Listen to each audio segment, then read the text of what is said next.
सोचिए, एक फाइल, बस एक फाइल, जिसमें लिखा था आने वाले खतरे का नाम, जिसमें थे सबूत, थे संकेत, थी चेतावनी, और उस फाइल पर किसी ने एक मोहर लगाई, क्लोज्ड, और फिर उसे एक अलमारी में बंद कर दिया।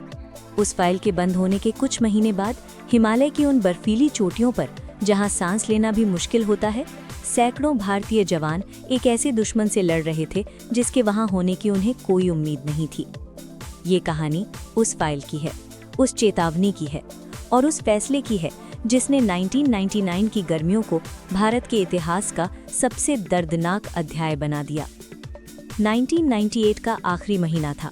पाकिस्तान अभी न्यूक्लियर टेस्ट कर चुका था, भारत भी।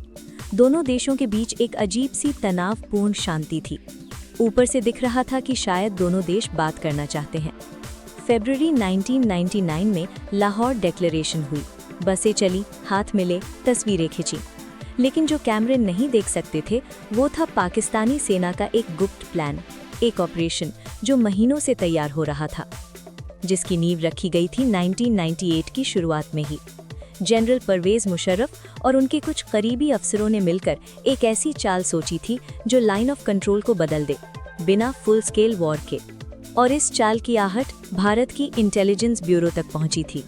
इंटेलिजेंस ब्यूरो यानी आईबी, भारत की घरेलू खुफिया एजेंसी। इसका काम है देश के अंदर और सीमाओं के पास होने वाली हर संदिग्ध हलचल पर नजर रखना।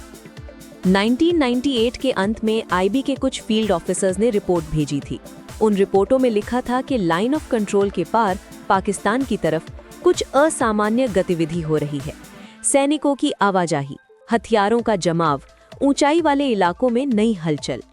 ये रिपोर्टें दिल्ली पहुंची, फाइलें बनी, अफसरों ने पढ़ी और फिर एक निर्णय लिया गया। इन्हें इनकन्क्लूसिव माना गया, मतलब पर्याप्त सबूत नहीं, मतलब अभी अलार्म बजाने की जरूरत नहीं, फाइल बंद। लेकिन वो फाइल बंद क्यों हुई?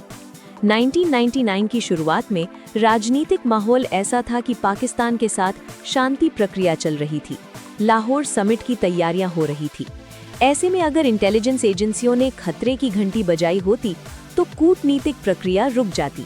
राजनीतिक नेतृत्व शायद ये सुनना नहीं चाहता था। इतिहास में ऐसा कई बार हुआ है, जब राजनीतिक माहौल एक दिशा में हो तो खुफिया चेतावनियां दूसरी दिशा में धकेल दी जाती हैं। इसे कहते हैं कन्फर्मेशन बायस। हम वही सुनते हैं जो हम सुनना चाहते हैं। दिल्ली शांति सुनना चाहती थी और इसीलिए खतरे की आवाज दब गई। उधर कारगिल की बर्फीली चोटियों पर एक अलग खेल चल रहा था। हर साल सर्दियों में भारतीय सेना लाइन ऑफ कंट्रोल के पास की कुछ ऊंचाई वाली पोस्ट्स खाली कर देती थी, क्योंकि -30 to 40 डिग्री तापमान में वहां रहना लगभग असंभव था। और ये माना जाता था कि पाकिस्तान भी यही करता है। ये एक अनकही समझ थी। लेकिन 1998-99 की सर्दियों में पाकिस्तान ने ये समझ तोड़ दी। पाकिस्तानी सेना के नॉर्दर्न लाइट इन्फेंट्री के जवान और उनके साथ कुछ सशस्त्र घुसपैठिए चुपचाप उन खाली चोटियों पर चढ़ते गए। टोलोलिंग, टाइगर हिल, पॉइंट 4875, बटालिक, द्रास, एक एक चोटी पर कब्जा होता गया और भारत को पता नहीं चला।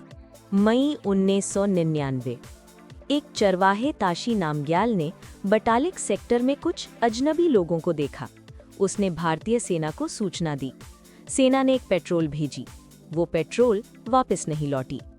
कैप्टन सौरभ कालिया और उनके 5 साथी पकड़े गए और फिर जो उनके साथ हुआ वो इतना दर्दनाक था कि उसे सुनकर आज भी रूह कांप जाती है। तब जाकर भारत को एहसास हुआ ये कोई छोटी घुसपैठ नहीं थी। ये एक योजनाबद्ध, सोचा समझा और लंबे समय से तैयार किया गया सैन्य ऑपरेशन था। जब भारतीय सेना ने पूरी तस्वीर देखी तो स्थिति की गंभीरता स्पष्ट हो गई। दुश्मन ने लगभग 150 से 200 किलोमीटर के दायरे में 130 से अधिक ऊंचाई वाली पोजीशनों पर कब्जा कर लिया था। कुछ चोटियां 16,000 से 18,000 फीट तक ऊंची थीं।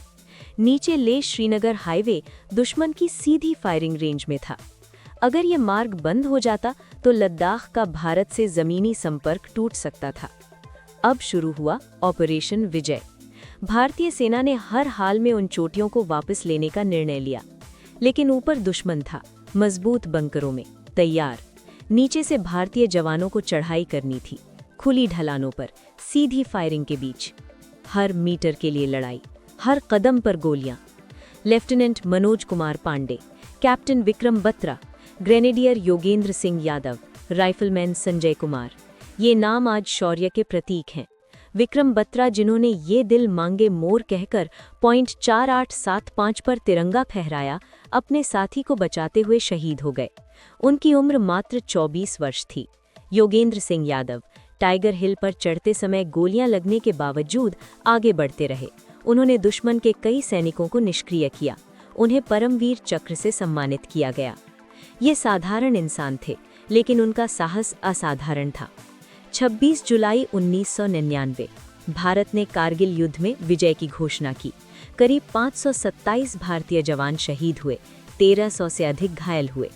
हर शहीद के पीछे एक परिवार था, अधूरे सपने थे। बाद में कारगिल रिव्यू कमेटी का गठन हुआ। के सुब्रमण्यम की अध्यक्षता में समिति ने अपनी रिपोर्ट दी। उसमें कहा गया कि इंटेलिजेंस फेलियर हुआ, एजेंसियों के बीच समन्वय की कमी थी, सूचनाओं को पर्याप्त महत्व नहीं मिला। प्रारंभिक चेतावनी संकेत मौजूद थे, लेकिन उन्हें गंभीरता से नहीं लिया गया। एक फाइल बंद की गई और उसकी कीमत सैकड़ों जिंदगियों ने चुकाई। आज भी कुछ प्रश्न अनुत्तरित हैं, कुछ तथ्य अब भी वर्गीकृत हैं, लेकिन एक सत्य स्पष्ट है। जब कोई जवान कारगिल की किसी चोटी पर चढ़ रहा था, वो दिल्ली की फाइलों के बारे में नहीं जानता था। वो केवल अपना कर्तव्य जानता था, और उसने वो कर्तव्य निभाया अंतिम सांस तक। कारगिल का सबक सिर्फ वीरता की कहानी नहीं है, ये चेतावनी भी है, क्योंकि जब चेतावनियां अनसुनी होती हैं तो इतिहास कीमत मांगता है। और अगली बार जब कोई फाइल बंद होगी तो शायद फिर कोई जवान सीमा पर अपनी जान देगा। यही कारगिल का असली सबक है।